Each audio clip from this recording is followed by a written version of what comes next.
우리가 함께 볼 말씀은 스가랴서 1장 7절부터 21절까지의 말씀 되겠습니다. 스가랴서 1장 7절부터 21절까지의 말씀인데요.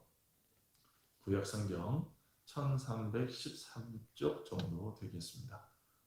제가 봉독해 드리겠습니다. 다리오 왕 제2년 11째 달 곧 스밧월 24일에 이또의 손자 베레가의 아들 선지자 스가랴에게 여호와의 말씀이 임하니라. 내가 밤에 보니 한 사람이 붉은 말을 타고 골짜기 속 화석류로 나무 사이에 섰고 그 뒤에는 붉은 말과 자줏빛 말과 뱅가가 있기로 내가 말하되 내 주여 이들이 무엇이니까 하니 내게 말하는 천사가 내게 이르되 이들이 무엇인지 내가 내게 보이리라 하니 화석류 나무 사이에 선자가 대답하여 이르되 이런 여호와께서 땅에 두루 다니라고 보내신 자들입니다.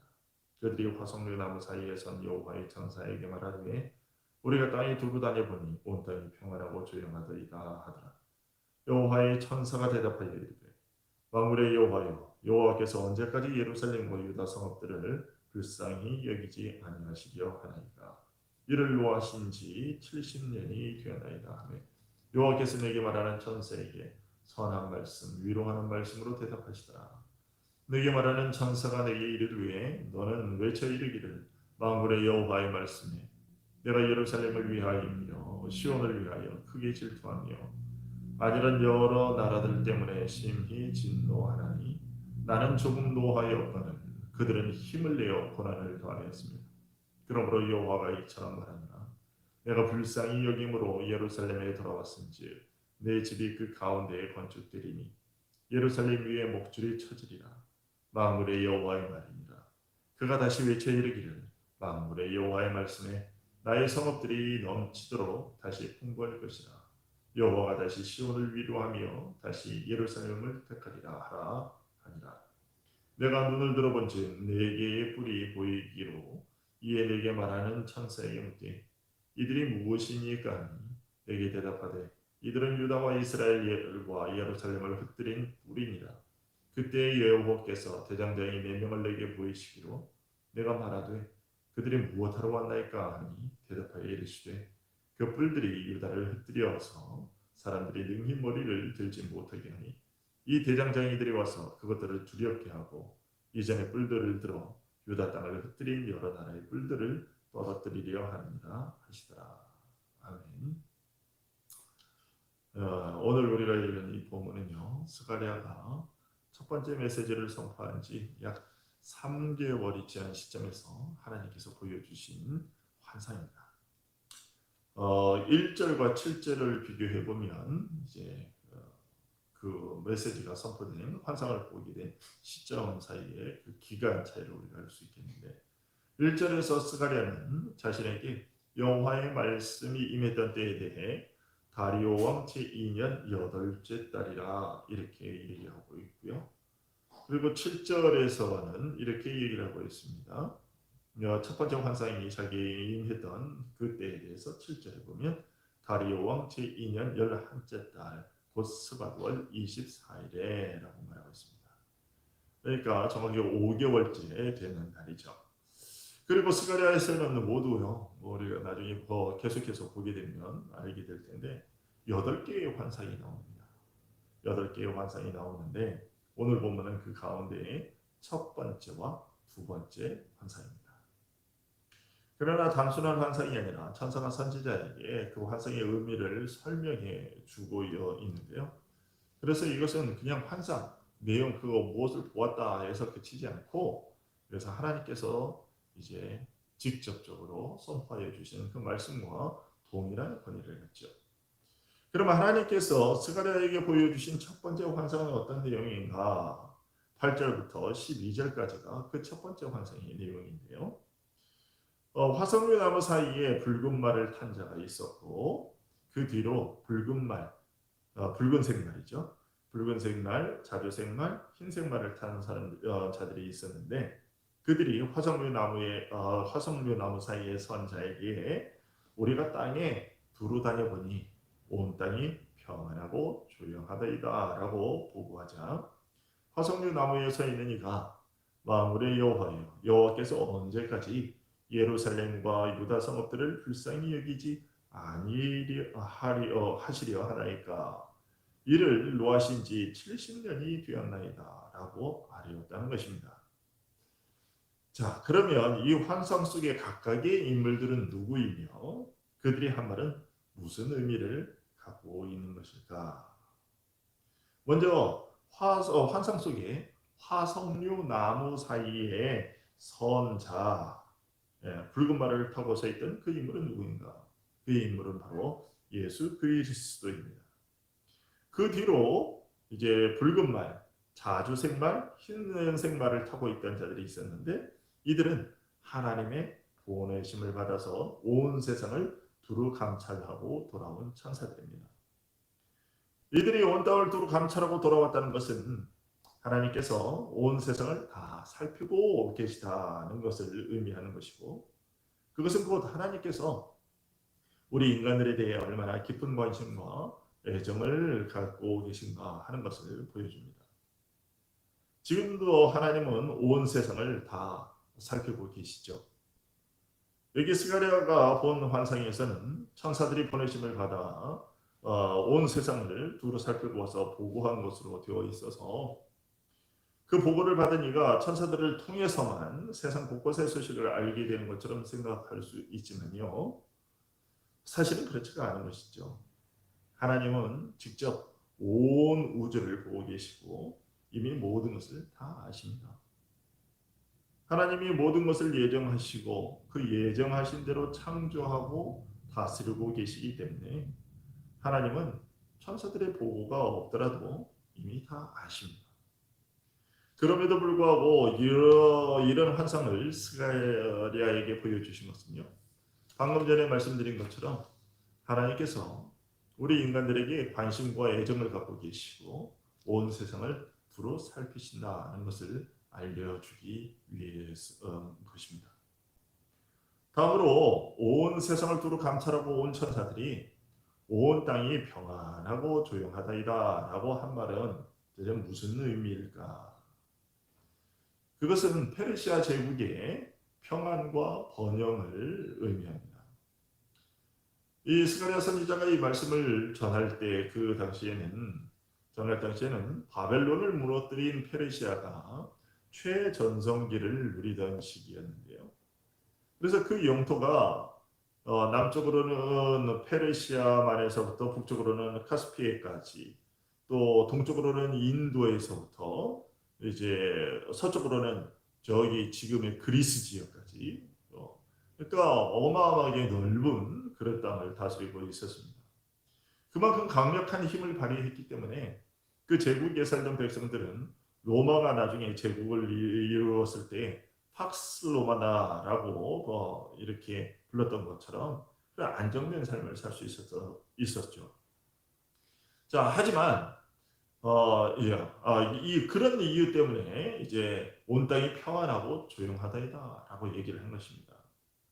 하지만 이런 페르시아 제국의 평안과 번영은 비록 바벨론 포로에서 돌아오기는 했지만 결코 하나님의 백성으로서의 완전한 영광을 회복하지 못한 상태에 있었던 이스라엘의 처지와는 좀 대조적인 것이었죠. 그리고 이스라엘 백성들이 품고 있었던 그 소망의 내용과도 조금 어긋나는 것이죠.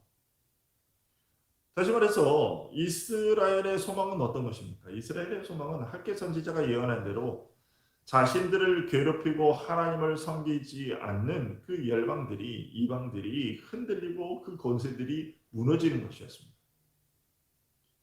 그런데 오히려 지금 뭐라고 얘기하고 있습니까? 천사들이 온 세상을 두루 다 살펴보고 왔는데 그 이스라엘을 무너뜨렸던 그 나라들은 평안하고 잘 살더라라는 것입니다.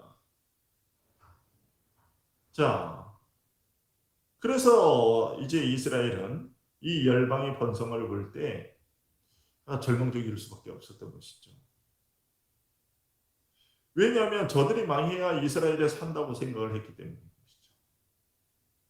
그런데 저들은 망하기는커녕 더욱더 번성하고 평안하니까 이스라엘 백성들이 보기에는 지금 이제 페르시아의 지배 아래 있던 이스라엘로서는 저렇게 강성하고 그 세력이 권세가 그칠 줄 모르는데, 그렇다면 도대체 우리의 독립과 우리의 번영은 언제 오는 것인가 라는 생각을 할 수밖에 없었던 것이죠.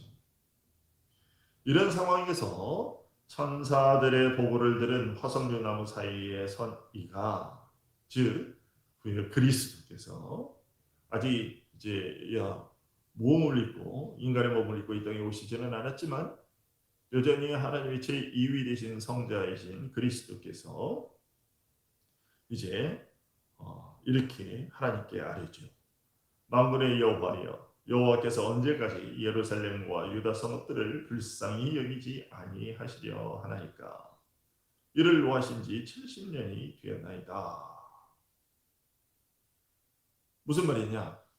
앞서 설명한 대로 그리스도께서 그의 백성들을 위해 하나님께 간구한 것인데, 이 그리스도의 간구에는 이런 뜻이 담겨 있는 것이죠. 여호와여, 당신의 백성들이 바벨론 포로로 끌려갔다가 이제 돌아왔으나 예루살렘 성전은 아직도 재건되지 못하고 있으며 그 백성들은 여전히 원수들의 위협을 당하고 있습니다.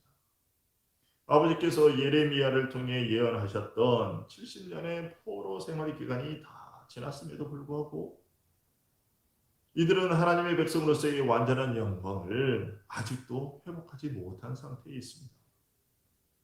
언제까지 저렇게 비참한 상태로 있도록 하실 것입니까? 이제는 저들에게 하나님의 백성으로서의 영광을 누릴 수 있도록 해주십시오. 이런 간구인 거죠.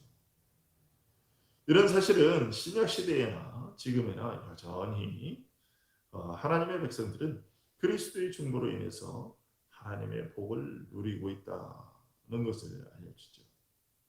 로마서 8장 34절에서 바울 사도가 알려준 대로 그리스도는 하나님 우편에 계신 자요 우리를 위하여 간구하시는 분이십니다.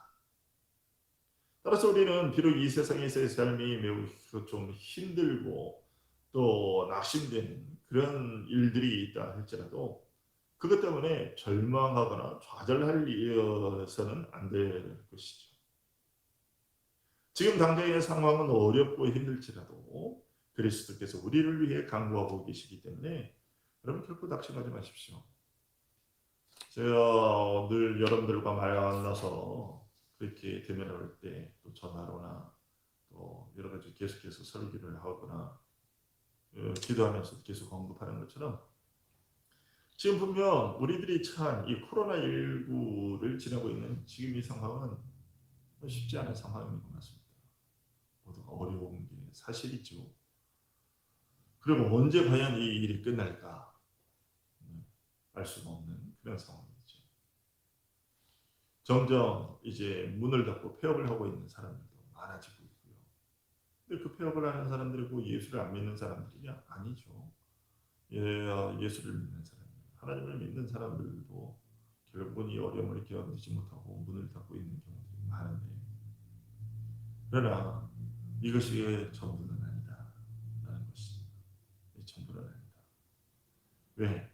그리스도께서 우리를 위하여 지금도 하나님 우편에서 우리를 위하여 간구하고 계시다. 그것입니다. 지금 오늘 본문에서 얘기한 것처럼 하나님께서 말씀하신 그 70년이라는 세월, 하나님께서 지금 이 코로나19를 얼마나 동안 계획하고 계시는지 우리가 알 수가 없지만 분명히 그때가 됐을 때 그리스도께서 그렇게 간구하실 것입니다. 하나님, 성부여, 아버지여, 아버지께서 작정하신 말씀하신 그 기간이 이제 다 지났습니다. 이렇게 말이죠. 그러면 성부께서는 성자의 그 기도를 들으시고 이제 오늘 본문에서 말씀하시는 것 같은 13절과 같은 그런 말씀을 우리에게 또한 들려주실 것입니다. 그 일들을 실행하실 것입니다. 13절에 보시면 이렇게 되어 있죠. 여호와께서 내게 말하는 천사에게 선한 말씀, 위로하는 말씀으로 대답하여 하시더라 라는 것입니다. 그리스도의 기도를 들으신 성부께서 천사를 통해 스가랴에게 위로의 말씀을 주신 것입니다. 그 위로하는 말씀이란 무엇이냐? 14절부터 17절까지의 말씀이죠. 먼저 14절을 보시면요. 내게 말하는 천사가 내게 이르되 너는 미쳐 이르기를 만군의 여호와의 말씀에 내가 예루살렘을 위하며 시온을 위하여 크게 질투하며. 이 말을 문자적으로 그대로 번역을 하면 내가 예루살렘을 위하여 질투하고 또한 시온을 위하여 크게 질투한다라는 뜻입니다. 그래서 질투한다라는 것은 우리가 보통 생각하는 것처럼 단순히 뭘 부러워하거나 시기하는 그런 의미가 아니라 열심을 내고 열정을 발휘한다 하는 그런 의미를 포함하고 있습니다. 즉 하나님께서 예루살렘과 시온을 위해서 크게 질투하신다라는 것은 결국 이스라엘 백성을 위해서 뜨거운 마음으로 일하신다라는 그런 의미인 거죠. 곧 자기 백성을 향한 뜨거운 관심과 사랑과 열정의 표현, 그것이 바로 질투한다라는 그런 표현인 것입니다. 그러기에 이것이 하나님의 백성들의 위로가 되지 않을 수가 없지요.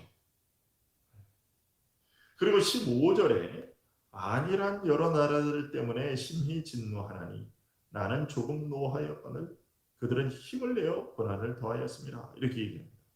안일한 여러 나라들이란 당시 팔레스타인을 둘러싸고 있는 그런 나라들인데 이 나라들이 물질적 번영에 젖어서 아주 교만해져 있었던 그런 상태를 가리킵니다. 하나님은 그 주변 나라들에게 대해서 진노하고 계신다라고 말씀하시는데, 왜냐하면 하나님께서는 범죄한 이스라엘이 자신들의 죄를 깨닫고 올바른 길로 돌아오도록 하기 위해서 잠시 징계를 행하신 것인데, 그 징계의 도구로 사용되었던 이 주변 나라들이 아예 이스라엘 백성들을 멸망시켜 버리기 위해서 그 선을 넘어섰던 것이죠. 그래서 하나님께서 그들에게 허락하셨던 그 선보다 훨씬 더 넘어서서 이스라엘 백성들을 괴롭혔다라는 것입니다. 그것이 이제 15절에 나는 조금 노하였거늘 그들은 힘을 내어 고난을 더하였습니다. 이렇게 이 말씀의 뜻인 것이죠. 그래서 하나님께서 이제 심히 진노하신다 이렇게 얘기했습니다. 자, 하나님은 이스라엘이 조금 노했는데 주변의 나라들은 이스라엘에게 하나님이 갖고 계시던 그 진노하심보다 훨씬 더 큰 재앙으로 그들에게 임했습니다. 그러자 하나님께서는 지금 뭐라고 해주시면 그들이 선을 넘은 것보다 더 강력한 진노하심으로 그들을 대하시겠다라고 말하고 있습니다. 이것이 하나님의 일하심입니다. 하나님께서 이와 같은 마음으로 우리를 대하고 계시니 이것이 어찌 우리에게 위로가 되지 아니하겠는가라는 것입니다. 그러면서 계속해서 16절에 이렇게 얘기합니다. 그러므로 여호와가 이처럼 말하노라 내가 불쌍히 여김으로 예루살렘에 돌아왔은즉 내 집이 그 가운데에 건축되리니 예루살렘 위에 목줄이 쳐지리라 만군의 여호와의 말이니라. 여러분 지난 시간에 우리가 보았던 3절 거기에서 하나님이 이스라엘에게 무엇이라고 말씀하셨습니까? 이렇게 말씀하셨습니다. 너희는 내게로 돌아오라. 만군의 여호와의 말입니다. 그리하면 내가 너희에게로 돌아가리라. 만군의 여호와의 말입니다. 너희는 내게 돌아오라. 그러면 나 너희에게 돌아가리라. 이렇게 말씀하셨단 말이죠. 그래요. 이 말처럼 하나님께서 그들에게로 다시 돌아가셔서 선민의 특권과 축복을 회복시켜 주시겠다고 하셨어요. 근데 여기 16절에서 하나님께서는 그와 같은 약속에 따라서 이미 자신이 이스라엘 백성에게로 돌아왔다 이렇게 선언하고 계십니다. 내 집이 그 가운데에 건축되리라는 말이 그것이죠. 우리가 성전에 대한 이야기를 할 때마다 반복되었던 내용 그 뭡니까?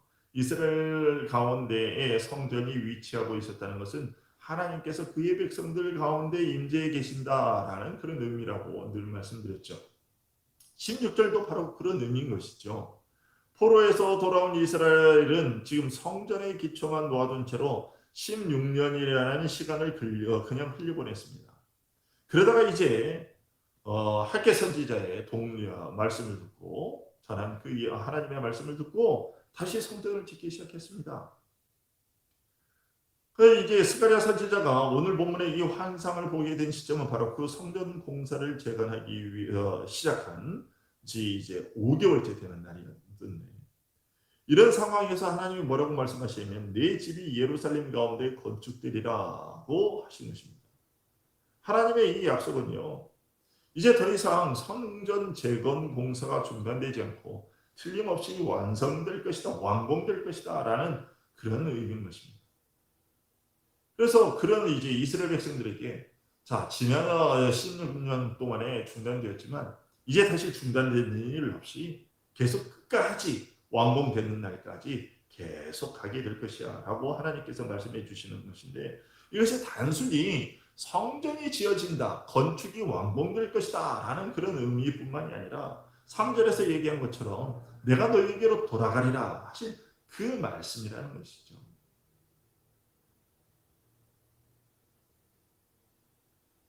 하나님께서 성전이 무너졌다는 얘기가 무엇을 뜻하는 것이었습니까? 하나님께서 이스라엘을 떠나셨다라는 것이었습니다. 이스라엘 성전이 완전히 회파되었다라는 것은 바로 그런 의미였었는데, 그런데 그 성전이 이제는 공사가 중단됨이 없이 완공이 될 것이다 라고 얘기하는 것, 그래서 내가 너희에게 돌아가리라 한 것처럼 이제 하나님께서 그의 백성 이스라엘 가운데로 돌아오셔서 그들 가운데에 좌정하셔서 그들과 함께 하실 것이다 라는 그런 의미인 것이죠. 그러니 이것이 어찌 이스라엘에게, 이 포로에서 돌아온 이들에게, 성전을 재건하려고 하는 이들에게 선한 말씀이지 않을 수가 있고 또 위로의 말씀이 되지 않을 수가 있겠느냐라는 것입니다. 하나님께서 자신들을 떠나신 줄로만 알았는데, 그래서 자신들이 버림받은 줄로만 알았는데, 그 하나님께서 자신들에게 돌아오겠다, 자신들과 함께 거하시겠다, 그들 가운데 좌정하시겠다 하니 이거야말로 하나님의 백성들에게 있어서 가장 축복된 내용 아니냐라는 것입니다. 그리고 하나님은 이스라엘의 회복이 여기에서 그칠 것이 아니라고 말씀하십니다. 17절에서 하나님은 그 이상의 복을 그들에게 주실 것이라고 약속하십니다. 17절 보시면 그가 다시 외쳐 이르기를 만군의 여호와의 말씀에 나의 성읍들이 넘치도록 다시 풍부할 것이라. 여호와가 다시 시온을 위로하며 다시 예루살렘을 택하리라 하니라. 이렇게 성전 재건과 예루살렘 성이 복구될 뿐만 아니라 이스라엘 모든 성읍들이 옛날과 같은 번영을 다시 누리게 될 것이다 라는 약속이죠. 이스라엘 백성들이 하나님께 범죄한 탓에 상실했던 그 선민의 특권과 축복을 완전히 다시 회복하게 될 것이라는 의미죠. 그리고 그 특권 중에서 가장 큰 특권은 예루살렘이 예배의 중심지로서 특권을 회복하게 될 것이다 라는 것입니다. 즉 그동안 마치 다른 사람들이 보기에 하나님께로부터 버림받아서 하나님의 도성으로서의 위치를 잃어버렸던 예루살렘이 다시 재건돼서 그곳에서 그 백성들이 하나님을 경배하게 될 것이다 라는 얘기인 거죠. 우리 역시도 하나님께 죄를 범했을 때 잠시 징계를 당할 수 있고 또 사람들이 볼 때 회복이 불가능한 것처럼 보일 수 있습니다. 하지만 하나님께서는요, 그의 백성들을 위해서 질투하는 분이시기에 세상으로부터 언제까지 조롱당하도록 내버려 두지 않으시고 회복시키실 겁니다. 그리고 그때 하나님의 백성들은 가장 큰 복, 즉 예배의 복을, 하나님을 예배하는 그 축복을 누리게 될 것입니다. 이것은 지금의 현실도 그렇고 이제 마지막 때에도 그렇죠. 여러분 지금 우리는 인류는 아담 이후로 죄를 범해서 참으로 포로된 삶을 살고 있습니다. 사탄의 종된 자로서, 죄의 노예로서 계속해서 그것과 씨름하면서 살아가고 있죠. 그런데 하나님께서 이제 마침내 마지막 날에 우리 가운데 이제 좌정하셔서 예수 그리스도를 통해서 이미 그 일을 이루셨고 또 그리스도께서 다시 오시는 그날에 이 일을 완전하게 이루실 것입니다. 그때 하나님께서 우리 가운데로 돌아오셔서 예수 그리스도가 우리 가운데 계셔서 그렇게 우리가 하나님을 예비하는 복을 누리게 될 것입니다. 그리고 이제 다음 18절에서부터 21절은 하나님께서 스가랴 선지자에게 보여주셨던 두 번째 환상인데 여기는 내 뿔과 내 대장장이의 환상이죠. 이 첫 번째 이것은요 첫 번째 환상을 보다 구체적으로 다시 한번 설명해 주시는 것입니다. 즉 회복될 이스라엘을 대적하는 이 원수들의 권세가 아무리 크다 할지라도 결국 그들은 하나님에 의해서 멸망당하게 될 것이다 라는 것이죠. 비록 이스라엘의 대적들이 하나님의 백성들의 대적들이 그렇게 번성한다 할지라도 지금 페르시아가 전성기를 누리는 것처럼 말이죠. 그런다 할지라도 그것에 굴하거나 실망하지 않고 의롭게 살아야 살도록 하기 위해서 하나님께서 그 백성들에게 이제 소망을 주시기 위해서 첫 번째 환상에 의해서 이 두 번째 환상도 이제 알려주시는 것입니다. 그래서 여기 18절과 19절에 보게 되면 이제 이렇게 되어 있는데 눈을 들어본즉 네 개의 뿔이 보이기로라고 얘기를 하고 있습니다. 그래서 묻죠. 그래서 이 네 개의 뿔이 대체 무엇입니까? 라고 묻자 19절에서 대답을 해주시죠. 유다와 이스라엘과 예루살렘을 흩뜨린 뿔이니라 보입니다. 그러니까 이 네 개라는 것은 동서남북 좌우 사방을 가리키는 것이죠. 사방의 권세자들을 의미하는 것입니다. 이것은 역사적으로 이제 택함 받은 백성이었던 이스라엘을 괴롭히던 대적자들 뭐이라고 얘기할 수 있고 과거로부터 또 미래의 나라까지 포함해서 이제 모두를 가리키는 것이죠. 그러니까 뭐 아수르나 그 다음에 애굽이나 바벨론이나 페르시아나 그리고 이제 성경에는 등장하여 그 이후에 이제 그리스 그리고 로마까지 그리고 또 그 나라를 넘어서 오늘날까지 오늘날에는 이제 하나님의 교회를 둘러싸고 있는 하나님의 백성들을 둘러싸고 있는 모든 악한 세력들 하나님 나라를 대적하는 그런 세력들이라고 얘기를 할 수 있습니다. 자, 즉 하나님의 나라가 확장되는 것을 방해하는 모든 세력들 그것을 상징하는 것이 바로 여기 네 개의 뿔입니다. 그리고 그 다음에 이제 20절과 21절에 이들과 대조적인 이들을 무너뜨린 네 명의 대장장이들이 있죠. 이 네 명의 대장장이들은 네 뿔에 맞서는 것으로서 네 뿔로 상징되는 대적들로부터 택함받은 하나님의 백성들을 보호하고 마침내는 그 대적들을 멸하기 위해 준비하신 하나님의 심판 도구를 뜻하죠. 20절, 21절을 보시면 그때 여호와께서 대장장이 4명을 내게 보이시기로 내가 말하되 그들이 무엇을 하러 왔나이까 하니 대답하여 이르시되 그 뿔들이 유다를 흩뜨려서 사람들이 능히 머리를 들지 못하게 하니 여기서 유다라는 것은 하나님의 백성들을 뜻하는 것 아닙니까? 자, 하나님의 백성들로 하여금 머리를 들지 못하도록 만드는 이제 그 악한 세력들 이 대장장이들이 그것들을 두렵게 하고 이전의 뿔들을 들어 유다 땅을 흩뜨린 여러 나라의 뿔들을 떨어뜨리려 하느니라 라고 얘기하고 있습니다. 그러니까 하나님의 백성들을 괴롭히는 하나님의 나라를 확장을 방해하는 모든 세력들을 하나님께서 무너뜨리실 것이다 라고 얘기를 하고 있는 것이죠. 이처럼 하나님께서는 하나님의 백성들이 최후의 승리자가 될 것이라는 것을 우리에게 알려주고 계십니다. 하나님의 구원은 우리가 느끼기에 참 더디게 오는 것처럼 보이죠. 이렇게 힘든데 언제 이 어려움이 풀리려나 이런 고민들이 들 때가 있습니다. 그래서 어떤 이들은 결국은 기다리지 못하고 이렇게 포기하고 낙심하고 좌절하는 일들도 있는데 하나님은 오늘 말씀을 통해서 우리에게 그렇게 좌절하지 말고 낭망하지 말아라. 반드시 하나님의 적절한 때에 하나님의 구원이 이루어질 것이다. 우리를 둘러싸고 우리를 괴롭히고 우리를 무너뜨리려고 하는 이 모든 자들이 하나님의 크신 진노를 받아서 그들이 나중에는 멸망을 당하게 될 것이다 라고 얘기합니다. 하박국 2장 3절 우리가 보았던 말씀에서 뭐라고 얘기하고 있습니까? 이 묵시는 정한 때가 있나니 그 종말이 속히 이르겠고 결코 거짓되지 아니하리라. 비록 더딜지라도 기다리라. 지체되지 않고 반드시 응하리라. 그렇습니까? 하나님께서 오늘 우리에게 주신 이 말씀의 일들도 반드시 이루어질 것입니다. 지체되지 않고 반드시 응할 것입니다. 그러니 우리가 이것을 잘 명심하고 지금 참 어려운 때이지만 여러분들 포기하지 마시고 하나님께서 정하신 이 징계를 거두실 그때가 오게 되면 반드시 올 것입니다.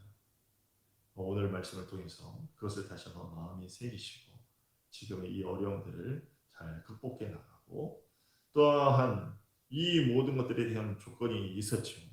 너희는 내게로 돌아오라는 것이었습니다.